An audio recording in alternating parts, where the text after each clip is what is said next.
Here we go. Come on, Mama. Come on, Mama.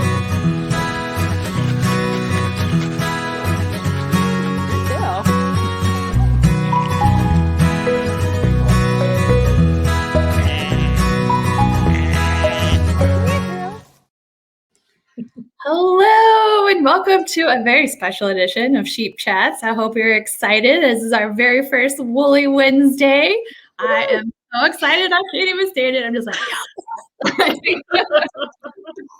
this is so fun. This is we're excited to be bringing this to you hopefully once a month as a special arm of Shave 'em to Save 'em initiative, so that we can give some special love and shout outs to all of our fiber artists and fiber providers and the great things that y'all do, because you're so creative. I'm blown away every day. Like, just to look at all of your projects and things. It's really cool because I'm not a knitter and I tried once and it didn't go well. So one day. I'm just totally inspired. I'll get there eventually. Labor of love. Anyway, if you don't know me, I am Brittany Sweetie. I am the communications manager with the Livestock Conservancy, and here with me today is Sandra Kirscher and Sarah Anderson. Yay! Good afternoon. I was going to say good afternoon, good morning, depending on where you are. Thanks for joining us for, as Brittany said, our inaugural Woolly Wednesday, where we will highlight shepherds, highlight fiber artists, launch some new challenges like the sock challenge we did last fall. Stay tuned. We've got lots of interesting stuff in store. And we are super, super thrilled today for our very first Woolly Wednesday to have with us the wonderful Sarah Anderson. Sarah is the author of The Spinner's Book of Yarn Design. Beautiful copy right here. Thank you so much to Story Publishing for the donation of 25 copies of this for our SE2 Level 3 prize. When you finish breeds 11 through 15, this is an option for you. So yeah, we're super excited about that, to be able to offer that. Thank you, Story. And Sarah, thank you so much for being here today. We're thrilled that you were able to come join us and talk about fiber and yarn. And this book blew me away. I mean, I'm much like Brittany, I am a fiber appreciator. I'm not a fiber artist. Right. I have aspirations, but not there yet. Yeah. Certainly not to the caliber of work that you have done in this book. Oh, well, thanks so much for having me. It's exciting. I mean, I've never had an interview like this before, so this is a first for me. Awesome. So yeah. It's always in-person stuff, which isn't happening anymore, right? Right. Which is what makes these chats so nice. Yeah. Yeah, it really is. So tell us a little bit about yourself and your fiber journey, how you got to publishing this book. How it started. I've always kind of made things, you know. I think some people just are their personality and everything is you have to be making things. And Mom said she used to give me stuff just to see what I'd make out of it. She's a smart woman, isn't she? She's good. Well, she was pretty smart. I was number 7 on the kids list, the last one. So she had a lot of practice. And when I was really little, and I don't even really remember learning to knit, but chickenpox had come through the household, and so the older kids couldn't go to school. And when they were all feeling better but couldn't go back to school yet, she sat everyone down and taught them to knit.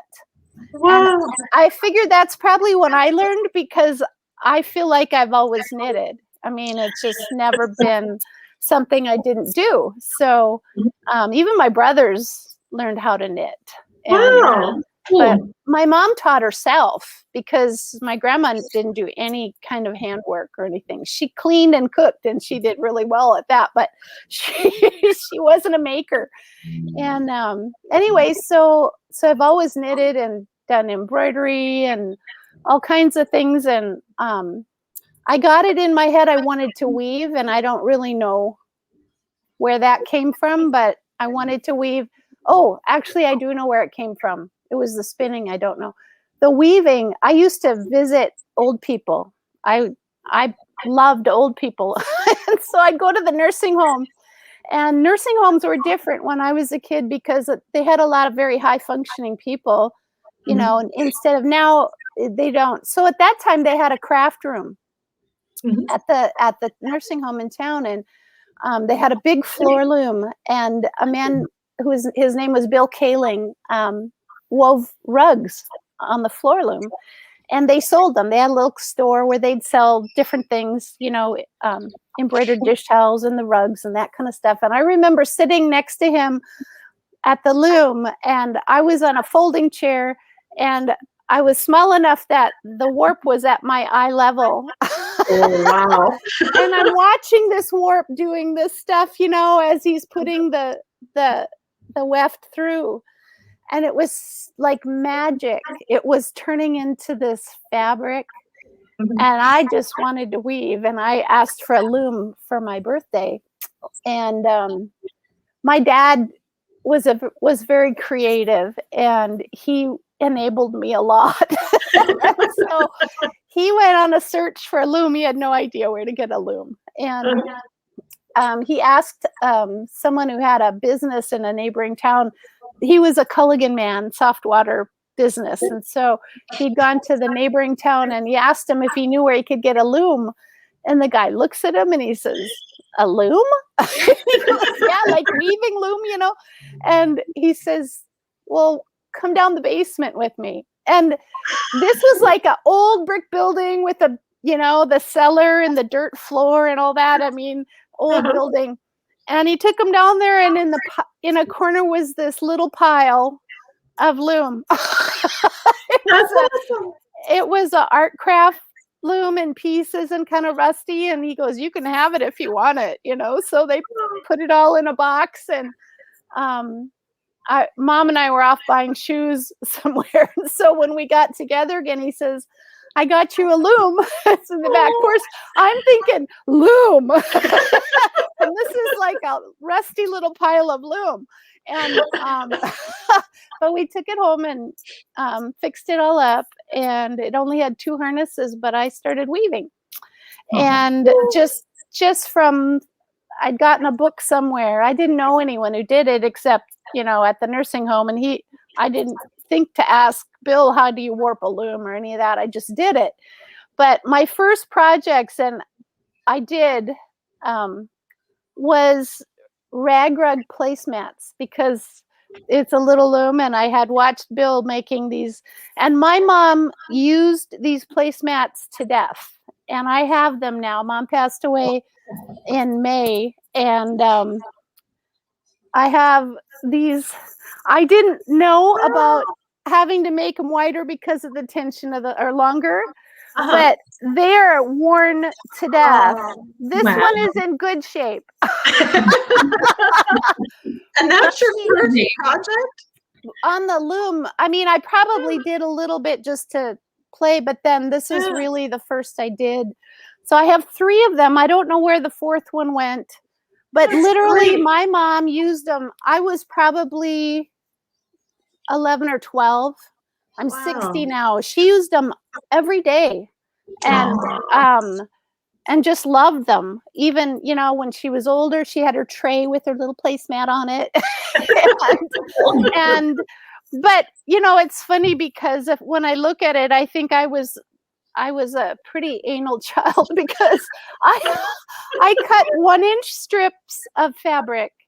I sewed them together on the bias, and pressed the seam open and trimmed and folded them in thirds and stitched it the long way for the warp. Wow. You can see these, I don't know if you can see the, lift it up just a bit. Yeah, there you go. Yeah. You can see the stitching down the middle of the, wow. You know, but that's why that part wore beautifully. The warp is shredded, but the rest, you know, those parts. And I've kind of wanted to redo that because it made this such a nice, beautiful flat. Anyway, but you know, most people would cut it and just, you know, but no, I was nuts. So then I got it in my head that I wanted to spin. And I really don't know where, because I didn't know anybody who spun. Mhm. And but I did run into a woman. Well, I'll talk about spinning first, because another older woman influenced me with that, but she wasn't a spinner. She was our neighbor. Her name was Marie Anderson, and she was a retired school teacher. And I would go visit her. She was retired, but she'd never married. And she was probably 65, 66 something. To me, she was really old. Now I think, wow, she wasn't that old, you know? She was young. Yeah. Anyway, so she had this beautiful Norwegian spinning wheel in her living room that she grew up with. It was her mother's, and she didn't hardly dare touch it because it was like the sacred cow in the house. You didn't touch mama's sewing or spinning wheel.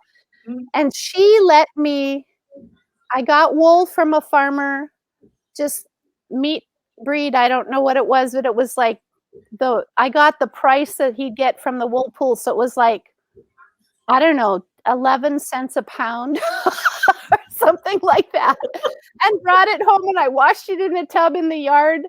And all I knew is you don't put wool in hot water because it'll felt, right? Uh-huh. So I washed it in cold water, so none of the grease came out, but it was clean otherwise. And then I had some old hand cards from my grandma, who used them to make bats for quilts. Mhm. And I made Rolegs, just made them, and she let me take them to her house and fiddle with that wheel till I could make yarn. Wow. And I made my first yarn at Marie's house, just messing with an old wheel. Now, if I'd known about grease or oil, Uh-huh. it would have been way easier. But I didn't know you had to oil a wheel or grease a wheel. So, but it was in such good shape that even without oil or grease, I could make yarn. And I did like a 3-ply yarn, and it was just amazing. But every time I'd come over to spin, we had to have Russian tea and cookies first and visit. And then my reward was to be able to mess with the wheel. But she was a wonderful lady, and I was really fortunate that I met her. I mean, that she was our neighbor, and but that she was so patient with a kid, who just wanted to spin, and let me use that wheel that was so precious to her that she hardly dared touch it, but she let me do it. Yeah, So that's that beautiful. was my first spinning. But with the weaving, and actually my dad, mom and dad, I grew up in northern Minnesota, and in those days on Sunday afternoons, sometimes you just went for a drive and went visiting. Mhm. You could just drop in at someone's house and visit, and it was totally acceptable. You didn't have to call ahead. You just went visiting. And so we drove around out to one of the local lakes, because there were a lot of lakes, and Maple Lake. And they said, oh, let's stop at Ray and May Peterson's house. And I hadn't met May, and she was probably in her 60s also. And she, this woman, when she laughed, she hooted. And I walked in, she had a wig on and a mole with hair coming out, and she was just the funniest. I loved her. I didn't even remember what she looked like because her personality was so big and so warm and so fun. And we walked into their cabin on the lake, and where they lived. It was a house, but cabinish. And she had done rosemall painting details in the kitchen. She had, and her bedroom, their bedroom had rag rug strips sewn together as a carpet with padding that her mother had woven. Wow. And then on the wall, there was a tapestry that she'd woven. It was just, it wasn't any pictures. It was just wavy things and hair, stuff coming out. And I was like, weaving. She's a weaver, right? And we just clicked. And so May became one of my really good friends, and more so than any of the other teenage girls that I knew, because nobody did this stuff. I was so weird. Anyway. And so the picture I sent you is a day where May and myself, and so I'm on the left there, or with my eyes shut. I always shut my eyes for pictures. And me too. May is in the middle, and the other lady is her neighbor. I believe her name was Lila, and she was wonderful. And I never really got to know her, but this one day we all did natural dyeing. So we all brought yarn, and I remember going to my chemistry teacher at school asking if he could help me find dichromium sulfate. And he looked at me like, what? And for chrome. But he couldn't get that. He could get bisulfate, but not di. And I don't even know the difference. But anyway, so we did all the scary ones. So we used chrome, which it's pretty poisonous, so you had to keep the lid on, and you had to be real careful, and you had to have the lights off because some of this stuff was photosensitive. And her husband Ray came in and he goes, "What are you doing?" Because it's dark, and we go, "We're dying." But anyway, that was our yarn from that day. We had more fun that day. And I was going to teach May how to spin, but we never really, we didn't get to. She passed away when I was my first year in college.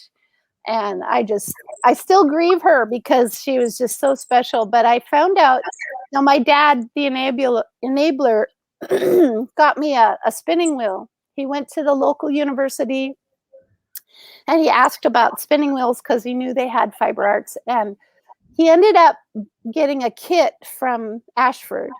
And I didn't know till after he passed away and we were cleaning out the house and I got the receipt. He had to buy 5 kits to get one because there was a minimum order.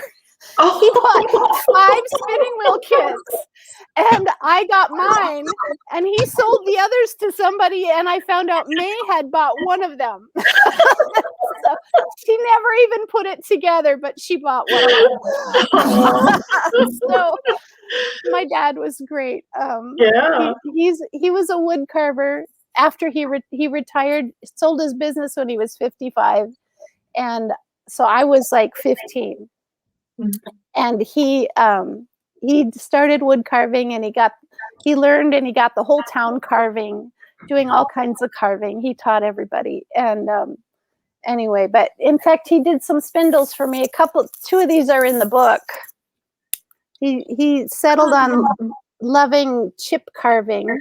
Beautiful. Yeah, he did gorgeous things. And then this was one too.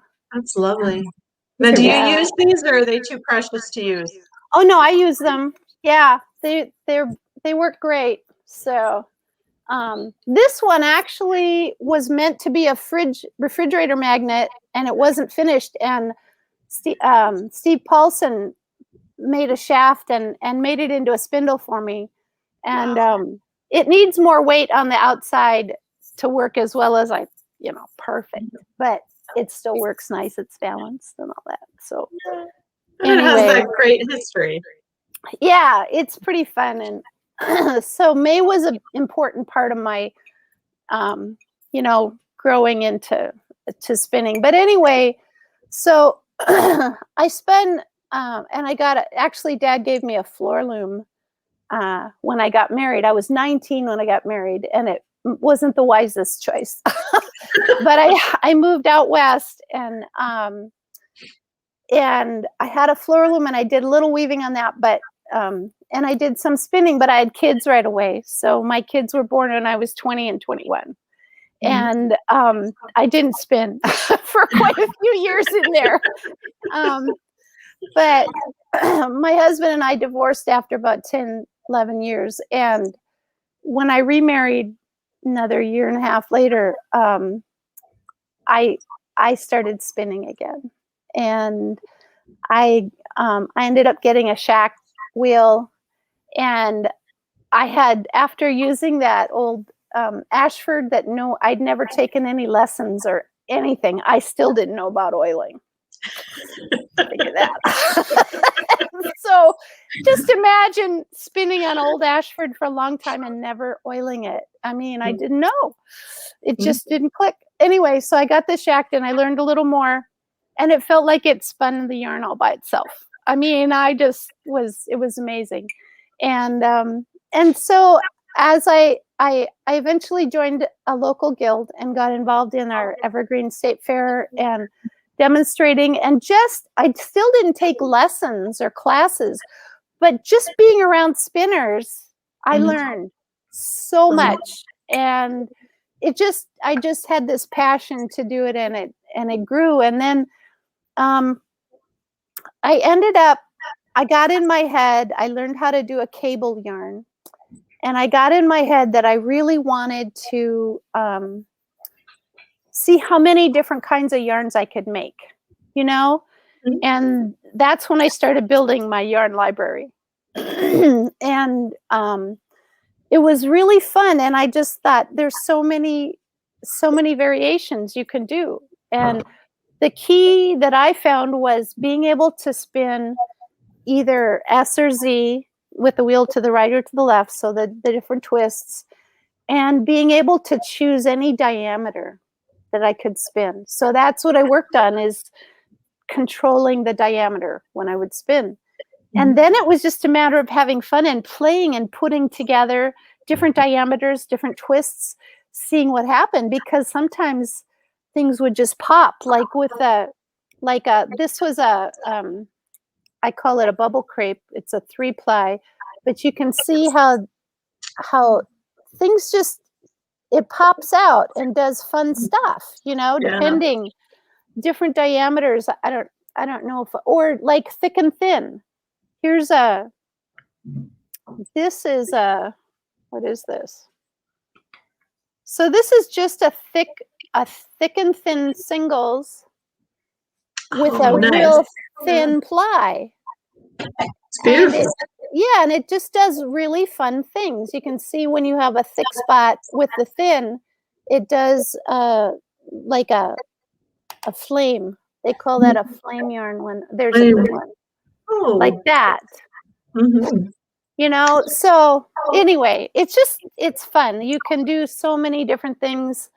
And about diameter, I learned that when you get like roving or top that has many different colors in it, like this, if you spin it really fine, it all kind of goes into one color, you know? But the thicker you spin it, the more you see all those different colors. So you see, you can maintain the colors as you get thicker when you're spinning it. But anyway, all kinds of things I learned. And I toyed with the idea of writing a book, and in my head was, you have to be kind of old to remember this. But in high school typing class, not that. Remember this? Do you remember the book that was it sat up and you could flip, you know, so it like made its own easel basically, and you could just flip from page to page, and so you didn't have to, you could just do your typing and look at this nice thing. And I'm thinking, okay, what if you could have a spinning book where you could have do this, do this, do this, do this, you know, in something like that you could look at while you're and flip it for a different one. Or anyway, I wanted to do it for dummies, you know, for just, I read Mabel Ross, and when I'd see the numbers and I don't do well, I was here 2 hours early for this. Because instead of 1, I put 11 in my head. Okay. So numbers and I don't mix. And I'd look at the graphs and charts in that book about how many twists per inch and all this, and I just flip the page. It's like, I can't do that, right? So I had to have pictures. I mean, and nobody had that book out, and I was thinking, I'd like to do that. But so I just kept making my library. And what happened was I got this opportunity. Oh shoot, I should have brought out that magazine. I was having a whole lot of fun. I had been working at the fair and taking in like exhibits of yarn for the fair. And one of the young women, these young women made all these really fun yarns and stuff and did techniques that I'd never really seen or done. She did what was called a super coil. And it was, so you had a center ply that just was straight. And then you had singles that you'd spun that wrap around it and pack tightly onto that. So it was a coiled yarn, but where you don't see the center like this. Mhm. Kind of see how those, Yeah. so you can see how those singles are horizontal, Mhm. wrapped on. And the yarn was beautiful, but it was very harsh. It didn't drape because there was all that twist in there. And so I thought, how can I make that yarn but make it soft? And I decided I had to make that center,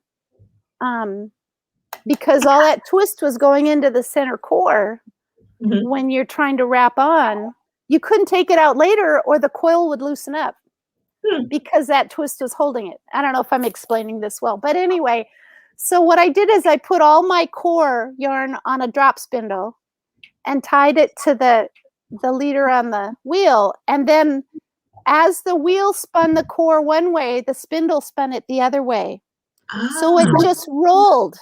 Mhm. And you could roll on that ply to make it like this, where it's soft and drapey, Very but you fluid. still have it, you know, and you could use that. And so I was so excited. I made like this huge skein of this stuff, and I brought it to my guild meeting, and we had a speaker there from Northwest Regional Spinners, and she said, Sarah, you have to name this yarn, and you have to write this because no one's done this.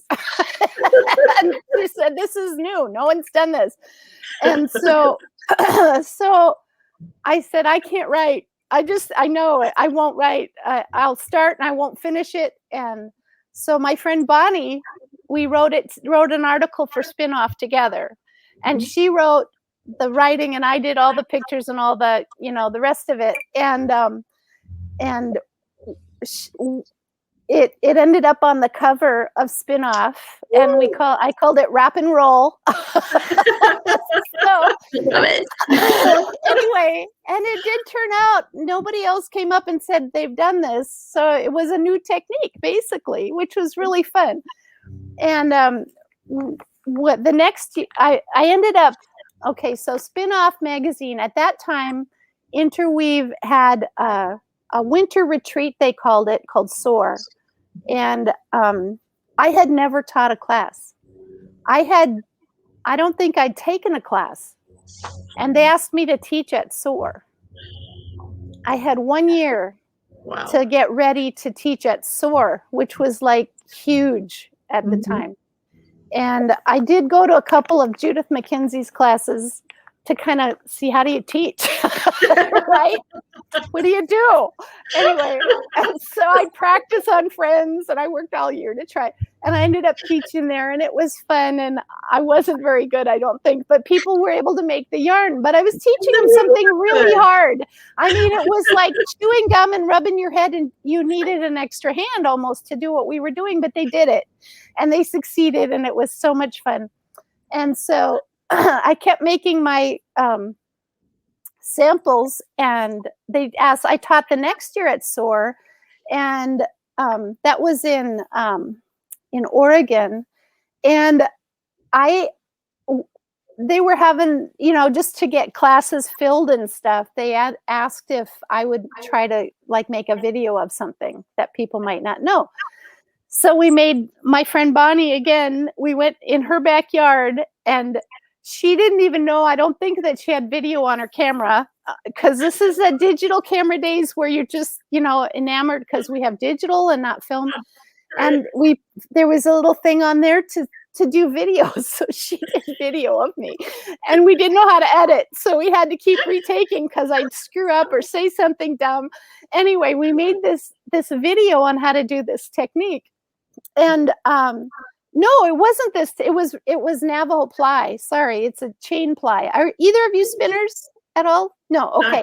So chain ply is where you you literally do like a crochet type chain while you're plying with the singles. So if you have different colors in your yarn, they stay together and you make a 3-ply out of the one. Wow. And I had figured out a way to do it that was just smooth and comfortable. And the video went viral. And when the Interweave, posted it, now Interweave sold, and so the new company, Long Thread Media, has posted it again, but I lost all the count of how many views and all that, so we started over. But it still gets a lot of views in it anyway. So that kind of got my class filled, right? And it was a lot of fun. But anyway, Bonnie was funny because she did such a great job, and she'd give me little questions in there, when she'd sing and coax me, and we got a real good take on it. So anyway, Navajo Ply is the video on YouTube if anyone wants to see that. I've been in classes where I was teaching, and it was a drum carding class in Minnesota, and I did it with different colors across the drum carder, and I was showing them how you could take it off with the dews and make a colored roving, that would change colors. And I said, this is a really good one to use chain ply or Navajo ply with. And one of the women goes, there's a really good video on YouTube about that. A couple of ladies started laughing, and she goes, because my face wasn't in the video at all. Oh. And they started laughing, and she's like, what? And she goes, oh, that was you. But stuff like that happens. It's really fun. That's awesome. Anyway, I have a lot of stories, I'm afraid. No, Okay, they're great stories. You've had a great adventure, really. It has been an adventure. Anyway, so the second time I taught at SOAR, my library had grown just to many, many skeins. They were still full-size skeins. And I don't even remember what I was teaching but anyway, one of my students happened to be Gwen Steege, who was the senior acquisitions editor for Story Publishing. And she asked me if I wanted to do a book with them, and because I had said something like, it kind of looks like a book, but I was thinking I would try self-publish, and I was involved in Kat Bordy's Visionary Authors group. And but the more I learned, I said no. And I playing hard to get. Yeah, well, I just I'm anyway, so that was in the fall. And then in February, I was teaching again at Madrona, which is a big thing out here in Tacoma. And Gwen was there, and we were talking, and she actually had another author there who had done a sock book, and I can't remember her name, but she had Good Morning America there interviewing her author. Wow. I thought, maybe Story's a pretty good publisher. And then someone else, because I had all these, by then I had small skeins and 3 times more different yarns in this library. And someone told me that I knew, and they said, scuttlebutt is that if you don't write your book, someone else is going to write your book.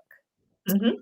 And I called my husband, and I said, what do you think if I say yes to this? I said, it's going to mean, a lot of work and maybe more traveling and that kind of stuff. Anyway, and he said, if you want to do it, go for it. So I told Gwen yes then. And it started I think it took about 3 years to do the whole thing. And she's such a wonderful editor. She's retired now. And, but it's just an amazing woman. Story was so good to me. One interesting story about the book is that I was concerned about photos showing exactly what I wanted them to show, in the techniques. So I set up, I had an old tripod. My husband did a clamp and a bar and a gorilla clamp with my point and shoot camera, my little digital. And I figured out how I could sit right next to the sliding glass door because the light was not good anywhere else. And I had this setup, and I had boards that would sit on my lap and for background. And I'd have this camera up there, and I'd set it on a 5-second delay or something, and then I'd do exactly what I wanted to show in the pictures. And I took pictures, and I sent these all, with my text and everything. And Gwen told me that they had a meeting, of all the creative people and everyone involved in the book, and they had these pictures, and they said, "So when did you do the photo shoot?" She says, "We didn't." So they used my photos for the book.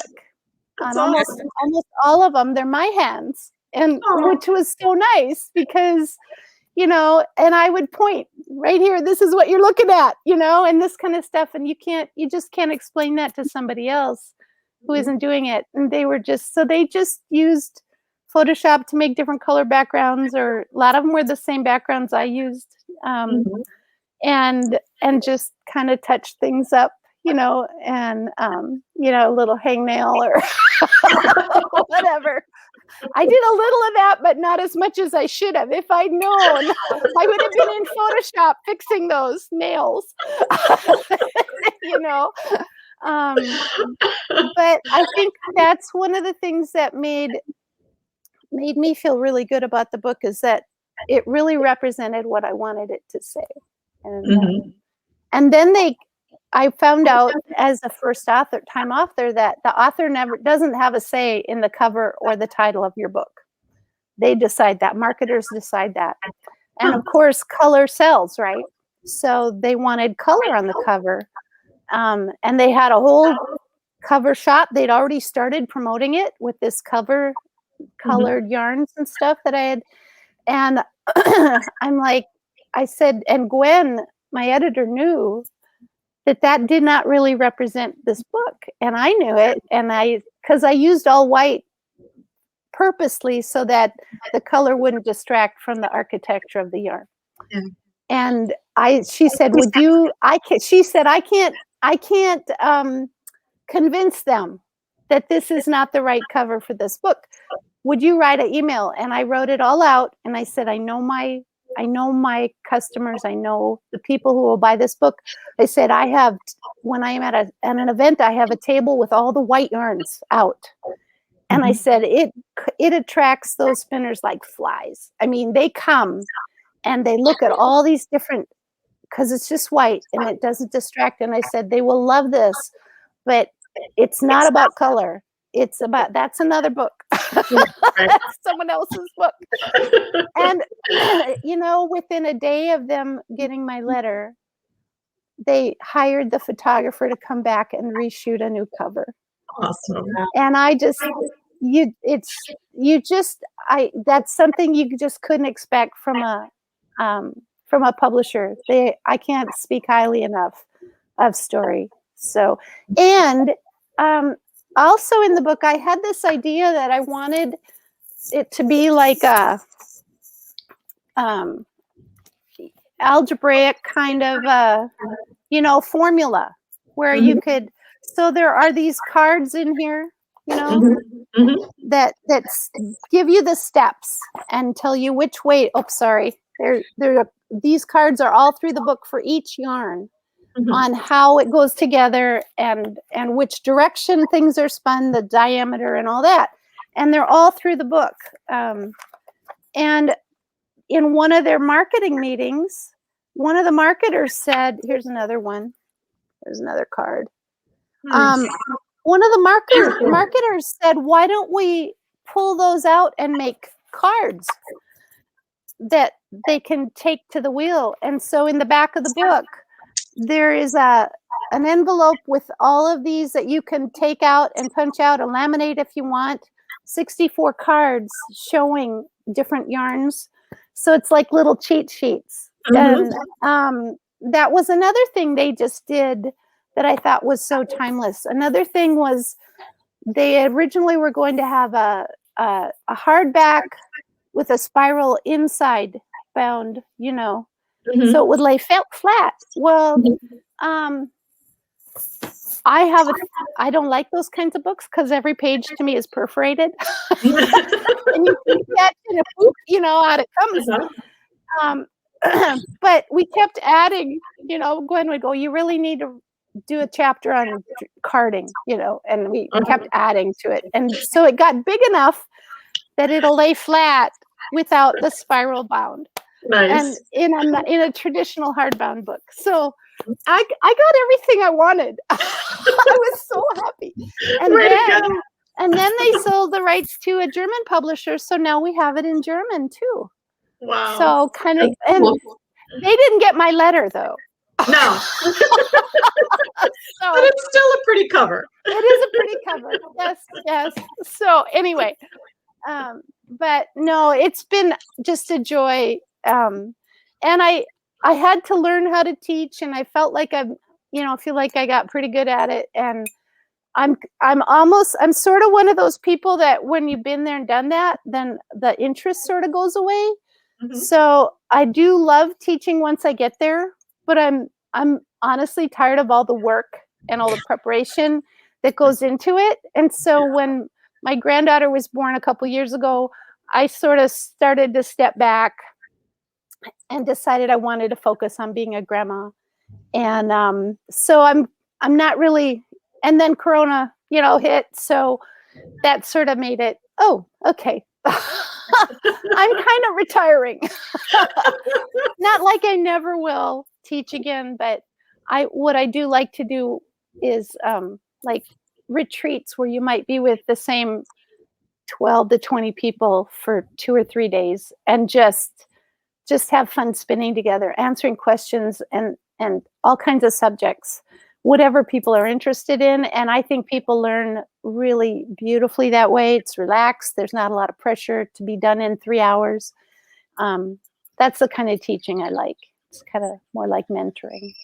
So That's great. Well, segueing into that. yeah. The questions. Yeah, questions. I don't even know. I've been talking, 45 minutes? All interesting. Sorry. I was just like Sorry. really into it. I was like, I can Cut me off. So, It's such an interesting journey, and I'm glad we got to go on that with you. sorry. Yeah, I did get going, didn't I? That was great. It was wonderful. Let's see, what do we got here? Hi, Linda. Thanks for joining us today. It says, those of us in Texas, Louisiana, Oklahoma can't share your joy right now. We're in survival mode with our animal. Yeah. Boy, Hang we in there, feel Linda. for you. Yeah. Man. But we hope things get better for you, Linda, and thank you for sharing. Yep. Tegan said, hi, Tegan. Thanks for joining us today. I learned to knit from my grandmother when I was young, self-taught 3 to 4 years ago. Oh, exciting. Oh, yeah. I think the best thing you can do for a kid is to teach them how to knit and do things like this, and then being a self-taught spinner, if you have any guilds around you, get right in there with other spinners, because it's just amazing how much you just absorb from the people around you, just watching how everybody does everything and asking questions. So go for it, Tegan. That's great. Wonderful. Yeah. Tara says hi. Hi, Tara. Hi. Hey, Tara. Hello. Thanks for joining us today. Mm-hmm. Marilyn says, you're cracking me up. Right. I got a little crazy. But anyway. Hi, Cheryl. It's cold there, I bet. Yeah. It's cold everywhere, but Stay warm. yeah, Canada. She says she uses a drop spindle to spin with. So I love drop spindles. I spin with them all the time. And I have actually really gotten to love support spindles too, like for cotton and short fibers. And so, yeah, check out support spindles if you like if you like spindles, and drop is great also, but there's this whole range in spindles that is so amazing. I got just addicted to cotton for a while. I hurt myself actually spinning too much cotton and had to quit for a while. So yeah, you have to stop sometimes when things start hurting and you don't Listen want to your stop. body. Yeah. It's all better now though. All right, Cheryl. Hi, Another Canadian. Wow. Wow. That's amazing. Thanks for joining us today. Yeah. Yeah. Hello. Julie says hello from Arizona. Thanks for joining us today. Wow. Hi, Julie. Yeah. Julie. I love it. Everyone's joining in. And Virginia. All Nice. right. Susan. Hi, Susan. Thanks for joining us. Carolyn says hello from the Catskills. Catskills. Thanks for joining us today. Yeah. Gabby says a belated hello from Fort McMurray. Yeah, thank Lovely. you. I love them too. He actually sold maybe 5 spindles, and the people I know who got them have an order that if they're ever going to sell them, I'm buying them. So I actually did buy one back and gave it to my niece. Because I have 3 sisters and a niece who all spin also. So Wow. I forced my sisters to learn how to spin. We had 2 of them took to it fine, and the third one we had to force because if you're gonna do sister trips, you gotta all be spinners, right? Right. And I have a picture of her sitting at when she was first learning like this. Holding that with an iron fist, but a couple years later, she called me from a fiber event and she said, I sat down to spin today and it was like taking a drink of water. Aww. I thought, you got it, job. Piggy. You have it now. So, and what a description. I mean, it is. It's like taking a drink of water. It's so relaxing. Yeah. That's fantastic that the 4 of you can share that activity together. That's Yeah. really sweet. Yeah, it's fun. So, 5 of you now with your niece too. Yep. She's got 2 little ones, so she's not doing a lot, but she's still knitting baby stuff for her kids or sweaters for her kids. So, yeah. Kimberly says hello. Sorry she missed it. Hope she was doing a shout out later. Right. Hey, Kimberly. Hey, Kimberly. All right. She also said Sarah's book is the only book I would keep of my dozens of spinning books. It's the best book. Oh, thank you, Kimberly. That's really nice. Well, I wrote the book that I wanted, I wrote the book I wanted, and I figured other people might want it too. So I think a lot of different people could have written it. But, it's just, I lucked out. And I learned, though, every yarn in that book represents probably a pound of spinning of that yarn. I mean, a lot, and some more just to get, and my skill level just shot through the roof. So it's time. It's just spinning, taking the time, doing it. And then you can get that control. So I learned, I benefited so much from writing it that, thank you though. That feels good. So, Squim, hey, out in my neck of the woods here. Hi, Kathy. All right. Another Kathy from Devon, Alberta. It's smiling warming up. Oh, good. All right. Yeah, it's warming up here too. So, Kathy wants to know if you box to guilds. Actually, I'm going to be giving one for a guild in Alaska next month, but I'll tell you, it's more like this. Because I don't have like a setup for actually filming, classes and lessons and that kind of stuff. So it's more of an informal thing if I do. It's not just because I haven't wanted to put all that energy into learning a whole nother medium of teaching. So it's not like I teach over Zoom, but I can talk. So obviously you've seen that today. Right? And I love answering questions and that kind of stuff too. So so yeah, I can do that as long as we're here and we're not like in the middle of traveling somewhere or moving. Great. I Yeah. think we will follow up with you. Yeah. I'm on Instagram. That's a good place. Just my handle on Instagram is serial spinner, as in serial killer, but serial spinner, you know, one word. So yeah. Oh, more about your fleece and spinning adventures with heritage breeds.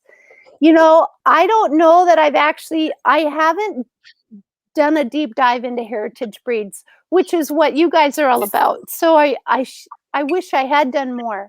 I remember when Blueface Leicester came, you know, all of a sudden we had that available. I didn't know what it was. And a friend of mine at the fair had given me a bundle, just you know, I don't know, maybe 8 ounces of raw fleece. And she said what it was, and it went in one ear and out the other. And I washed up this little bit of fleece and I spun it, and I couldn't believe the silkiness and the, you know, the hand. And it took me a while to get back to her and find out what it was. And I don't know if that's a heritage. I know it's a British, you know, breed that we finally got over here. But I've done a lot of playing with Wensleydale that I just love also. And but I have to tell you, I'm not an expert on heritage breeds. That's Deb Robeson. I do think that you have some spinning techniques in your book, though, that would apply very well to the long wool breeds. Oh, absolutely. Your cloud yarn, your wolf yarn, your tail spun yarn. Oh my gosh, I love that. I think I have that page marked. I like it so much because it keeps the integrity visible of the luster and the curl. Yeah, I think I have it. Yeah. Can you all see that? That's just gorgeous. Yeah, And it's a really fun yarn to do. And yeah, I totally enjoy that kind of stuff. And the more I get, the last few years I haven't been buying wool because I have so much. I can't even tell you. I'm trying to pack to move now, and it's like, oh boy, what am I going to do with all? Because I use a lot of it for teaching, and that's not happening. And although it's not like I want to get rid of anything, because you know, prices have just keep going up, and a lot of things you just can't find again. So so I haven't really been doing much with exploring new breeds. But in the future, once we get moved and my granddaughter's older, and if she's interested, then we're digging in again. So so we'll see. But yeah. Isabel, Hey, hi Isabel. thanks for joining us today. I love that name. Hi, Erin. Thanks for joining us today. She loves listening to you talk. Thank you. Hi, Erin. Tell my husband. Hi, Kathy. Hi, Kathy. Hello, Kathy. Beautiful camellia. Yeah. Judy says hello. Thanks for joining Tennessee. Thank you, Judy. Yeah. Marilyn wants to know, do you have a favorite fiber to work with? Oh, wow. You know, I go through love affairs with different fibers. And I don't know if I have an absolute favorite right now. I love cotton and cotton blends, but I also love the soft wools. Anything I can wear next to my skin, I love. But I also really love the downy type ones that are really crimpy, and I like blending those. One of my favorite things is to get like even a really nice Dorset. That's because they have so much crimp, and I know a breeder who has beautiful Dorset. It's just so gorgeous, and I like to wash them and flick the locks out and then dye the locks different colors and then blend them together into like a tweed and spin. And I actually have yardage that I've woven out of singles from that I spaced out. And then when you wash it, the twist comes back and it's very elastic. It's a collapse weave type technique. So I like that with the really springy wools. I don't know if I could actually pick one favorite fiber though. I love silk. I love it blended. I don't know. I think I like them all, actually.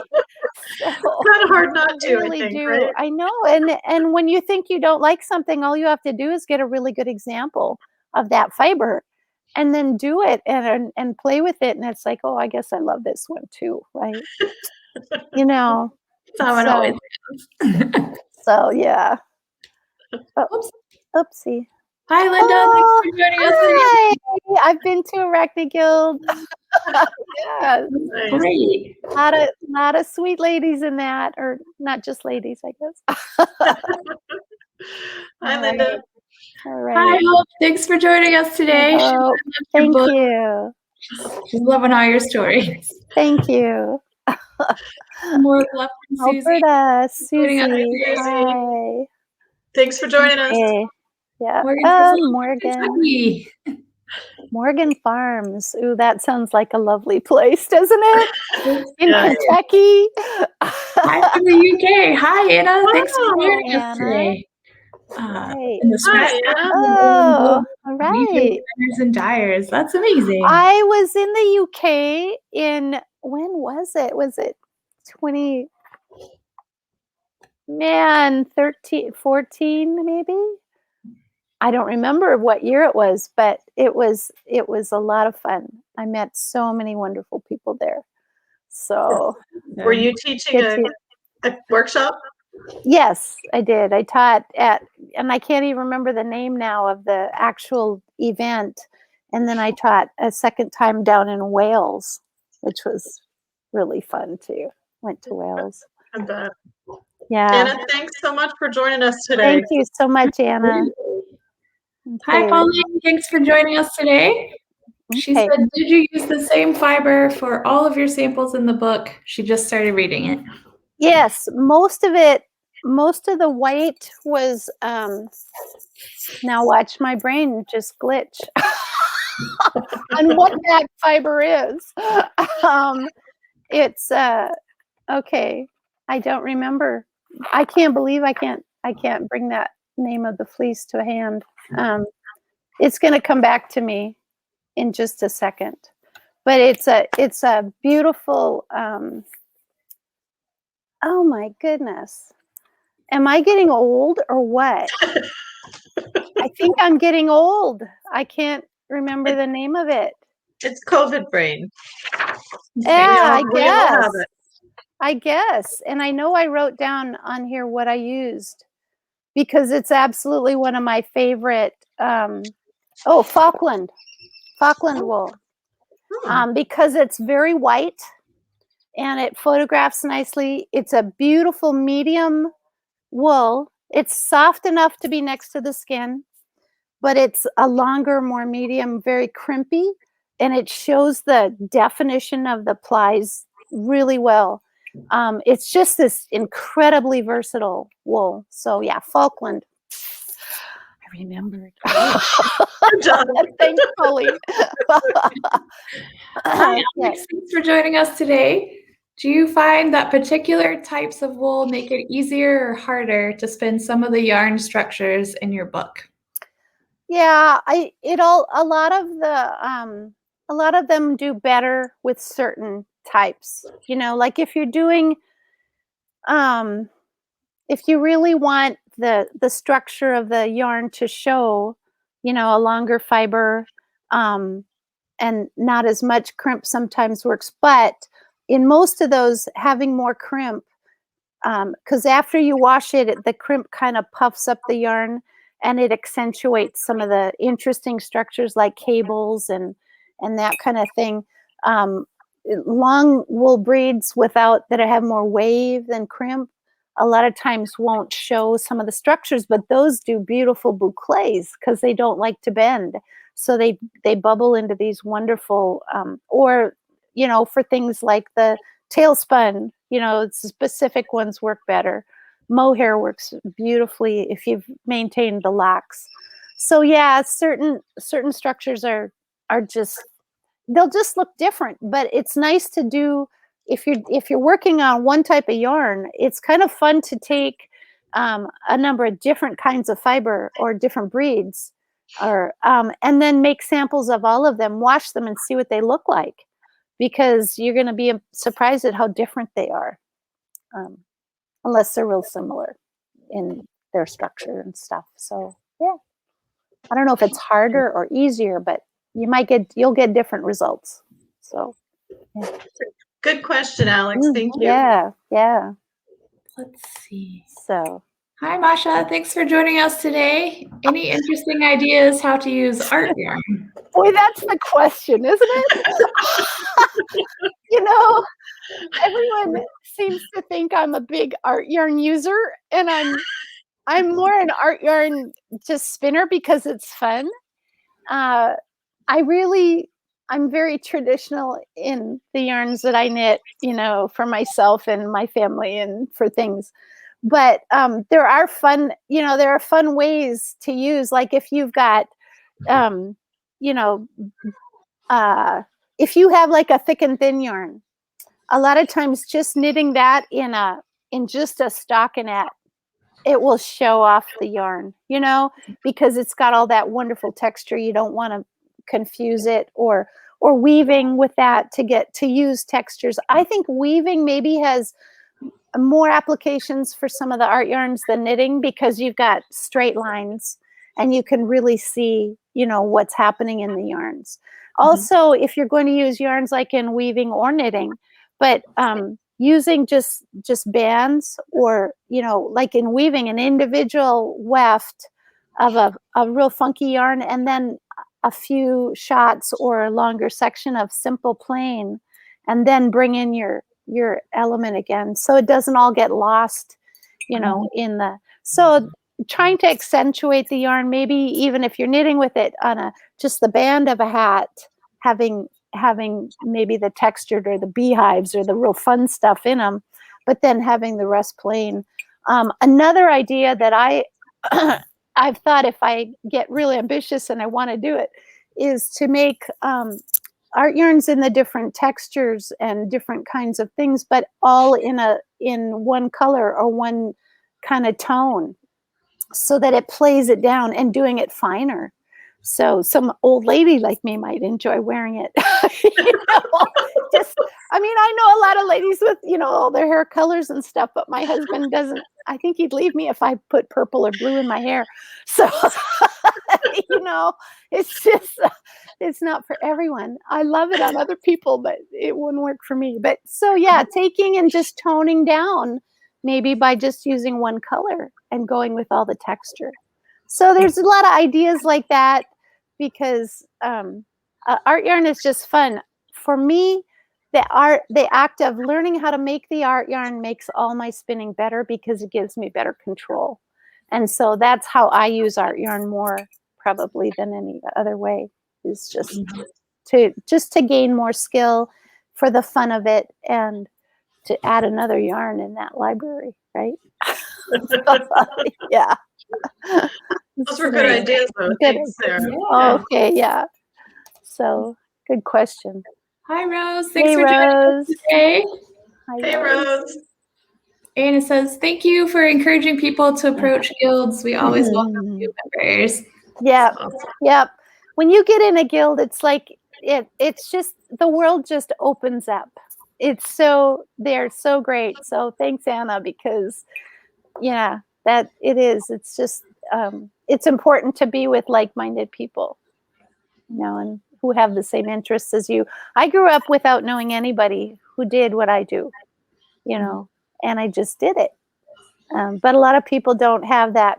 I was driven, right? Some people aren't driven in a certain way, but I would have been way earlier and done way more if I'd been in a guild. So, yeah. Thanks for joining us today, Susan. I'm glad Hi, you're here. Susan. And hi.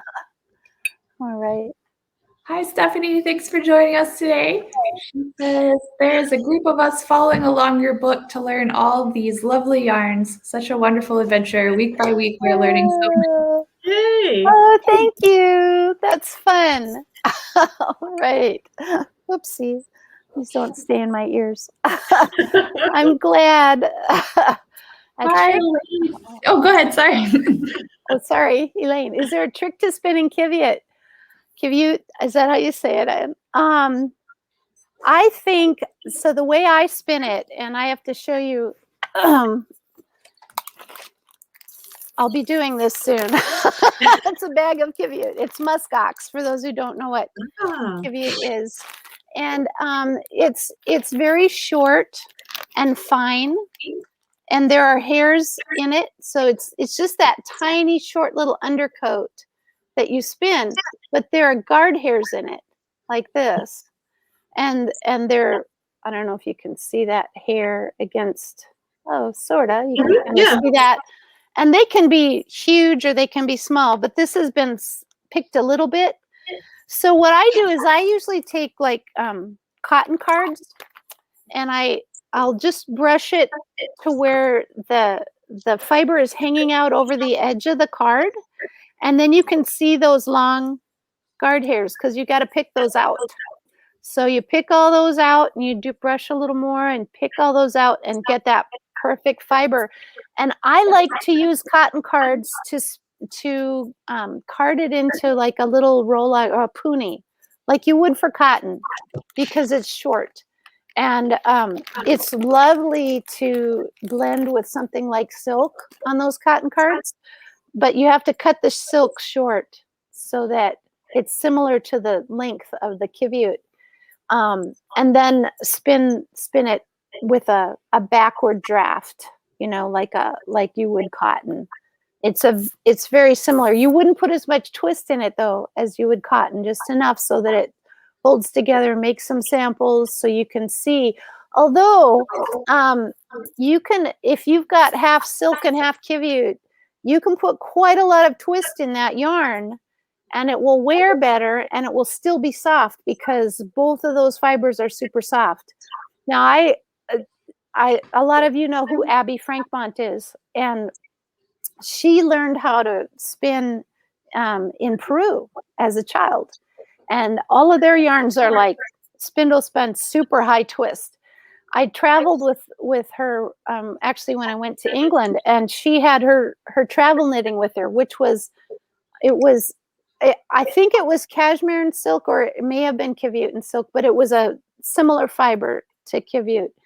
And it was half and half, and she was knitting this lace scarf, and that was so tightly spun in a lace weight that it's not what they usually advise. But in that knitting, she had maybe this much of this scarf done that she'd been knitting on it for years because it was like her travel scarf that she'd throw in the bag and out and in and out and in and out.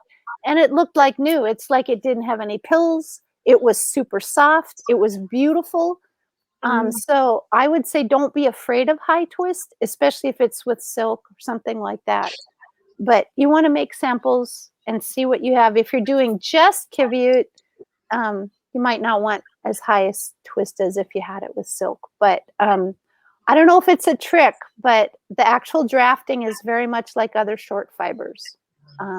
Just a backward woolen type draft, if that helps. Great question. Yeah, good question. Gabby says you can give the guard hairs to a local artist. They're perfect for making super fine hairbrushes. I bet they are. Like for painting, or yeah, good idea. Thanks, Gabby. Hi, Linda. Thanks for joining us. She says, great book that I already own and enjoy. Good to meet the author. Hey, thank you, Linda. Right. Thanks for joining today, Linda. Yeah. Hi, Natalie. Thanks for joining us. She says now when she reads your book, she'll hear laughs. Well, evidently I write like I talk, so people tell me it's my voice. So now you know what it sounds like. It'd be like an audiobook in your head. It's perfect. Yeah. Hi, Kimberly. Oh, She okay. says, what wheel do you use for spinning cotton? She's an Eastern Okay. time. Yeah. I usually use, if I'm not on a support spindle, if I'm using a wheel, I'm using I like my Hanson. I just took a whole bobbin of this half a pound of half cotton and half linen off of here. And so I like using an electric wheel because it goes really fast. If you're but I would use any other wheel too, as long as I had really fast flyer, because it takes a lot of twist to do cotton. But I can't speak highly enough of the mini spinner. So that's my go-to for most things. Great question. Yeah. Yes, good, thanks. Hi, Lorna. Thanks for joining us from the UK. We're glad you're here. Lorna, Welcome. across the pond. Oops. So, Hi, Joanne. Thanks for joining us. She's from Montreal. What kind of yarns have you yarn. Okay, so of course, cotton, linen, hemp, bamboo. Oh man, I had such an affair with linen. Flax, you know. Mhm. I spun, I don't know how many yards, but you spin that wet. And I did it from Strix, you know. And I spun so much that I cut my fingers all up. It's like, once you get the hang of that, it's like, it's addicting. It's just amazing. And I wove fabric, and I haven't used it yet, but I wove quite a few yards of some really beautiful fabric. So hand spun singles that I wove into linen fabric that someday I'll make something out of. But yeah, so let's see. I don't know. I haven't done a lot of the odd things like milkweed and, you know, a lot of the different ones. I've done, there was a thing going with corn for a while, but that it was an interesting fiber, but it ended up disintegrating after a few years. So corn, I wouldn't recommend, at least unless they figure something else out about it. I've done, soy silk. I've used some of that. It's basically rayon.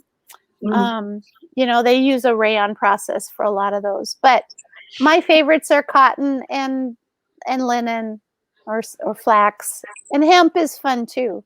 So those are the ones I really enjoy, and they're more traditional, you know, but I'm sure there are other ones. I haven't tried nettle. A lot of people, you know, try that because it's similar again to the hemp and flax. But yeah, that's what I've done so far. Thanks, Joanne. Hopefully I've got another 30 or 40 years to go. We'll see. I'm like my mom. So, Hi, Catherine. Thanks for joining us from Alberta. Hi, Catherine. Hi, Catherine. A lot of Canadians watching. That's cool. Yeah. Hi, Marcelo. Thanks for joining us today. He wants to know, what is the secret to making hauser ply? Is it in pairing or in singles? Okay, so the singles are just like you'd use for anything else. It's the plying that is tricky on a hawser, because you take like 2 Z-spun singles or S, whichever way you're going to go, and then up ply them. So you ply them Z, just the same twist as what you used, and then do another pair of those too. And then what that makes is a super crazy squirrely 2-ply that you're then going to ply together the other way. But what happens is when you ply them S, the twist in them wants to travel all over the place. So you have to have them under tension from your Lazy Kate. And then you take a section and stretch them out between your hands so that there's no kinks or anything in it, and it's under good tension. And then as the twist enters, you just run your finger up So they're touching and they're straight and together, and that way the twist, because the twist will travel all over the place otherwise. So if that makes sense. Hawsers are tricky to apply, but they're really a cool yarn. They're actually I'd never heard anyone call a hawser yarn, but I knew that the I saw it in a old or in a textile dictionary, and I knew there were ropes that were called hawsers, and so it's the same technique they use to make those ropes, as far as I understand. Might be wrong, but it does make a really cool yarn. And I actually did a 4-ply hawser out of linen or flax, because I spun my singles the opposite direction as because as you normally do for wool. So I spun to the left instead of to the right, and I forgot that I had done that. And then the twist just sets in those, so you don't really notice it. So then I plied them to the left, which just up-plied them. And of course, with linen, you don't notice it so much. So then I just plied back on itself to make a hawser. And that is one of the neatest linen yarns I've ever made. And I knitted swatches from that. And I think I'd like to do that to actually make a garment if I ever have the wherewithal to spend that much in 4-ply, maybe a tank top. Yeah. But it really worked nice with the linen. So Great pretty question, fun. Marcelo. Yeah. Thanks for joining us today, Marcelo. All right. Yeah. Says, have you woven with some of the art yarns you've made? If so, how did you find it? I've done just some samples, because I'm not a huge weaver. I talk a lot about weaving, and I've never learned the right way to do it. I've done a lot of energized just singles, where then you set the twist with like a sizing. I use xanthan gum, and then weave loosely with it. And then when you wash it, the sizing comes out, and you've got springy woven yarn that feels like knitted yarn or knitted fabric, which is really cool. But so I've really only used it in samples and in my head. So, but I think they're really neat for weft. They add all kinds of interesting, texture, and they're really suitable for sayori weaving and for rigid heddle weaving, where you're not quite as, a lot of weavers, or like if you've got a bigger or 4 harness, a lot of it's finer. Although you can just fine up your yarn and use it in a finer way too. But I guess I haven't had a lot of time. I haven't played that much with it. The last couple of years I've been knitting little girl dresses and things. I'll show you, and then matching things for her monkey, like this little dress, That's stuff cute. like that, so all my projects got whoop, just sideways. Like, I thought I'd never be a grandma. My son was 38 when he finally had a little girl. So, or got married, and yeah. So I've been waylaid and haven't had time to play with that as much as I could. So there's too many things to do, but just mess with it. Do smaller samples, put in a narrow warp, and just play with different small amounts of art yarn and see what you like, because you might just really be surprised. I think the texture in weaving in particular is really suited to a lot of the art yarns and all the texture involved. So have fun, Alex. Try it. So Great question, Alex. yeah. Thank you. Yeah. We got one more. Okay, Nicole.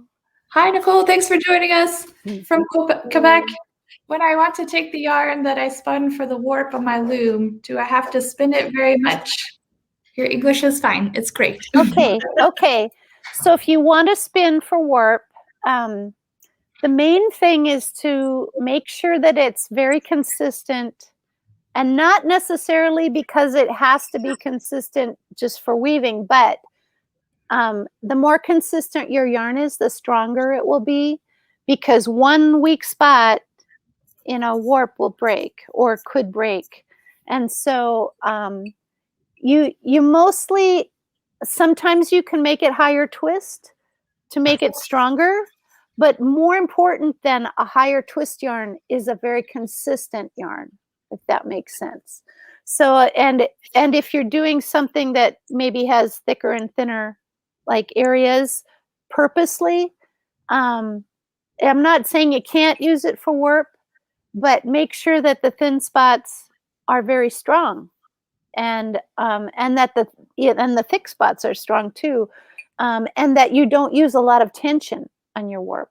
You have to just kind of go with the feel of it. But generally, warp is best if it's just very consistent throughout. And a lot of times I would suggest, depending on what you're doing, you might want a little bit higher twist yarn for warp, because it can handle the tension more, and it doesn't tend to abrade as much with the beater and all that. Of course, depends on what kind of loom you're using. If you're rigid heddle or if you're doing tapestry or whatever, it varies. But generally, consistency is what's really important in a warp. So hopefully I'm explaining it well, but good question. Yes, that was great. Thank So, you. Thanks, yeah. Nicole. Yeah. Well, I think that's all our questions. Thank you so much, Sarah. That was amazing. Yeah. Thank That you was for having one me. really All right. wonderful treat today, Sarah. Thank you Thanks- so much for joining Thanks us. so much. It was really fun.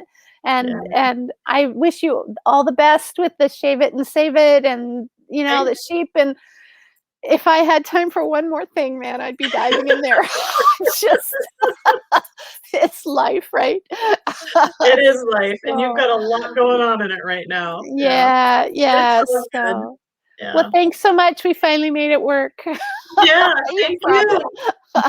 Guys, All remember, right. remember that the book is available as a third level prize thanks to Story Publishing.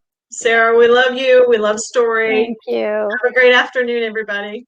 Thanks so much. All And right. thank you to all our members for tuning in today. And thank you to all of our Shave 'em artists and fiber providers. We love you. Thank you for doing that. And if you're not one and you want to find out more information, let us know. Go to our website, wearable.org.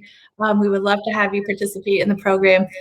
Sandra, how many breeds do you have to go through to get that book? 15. 15. Oh, that's Excellent. not bad. No, totally doable. Yeah. It's Awesome. a good number. That's a good number. I like that. That's great. Yeah. Well, have a Okay. good one, everyone. And thank you again. We'll see you next time. Okay. Thanks, everybody.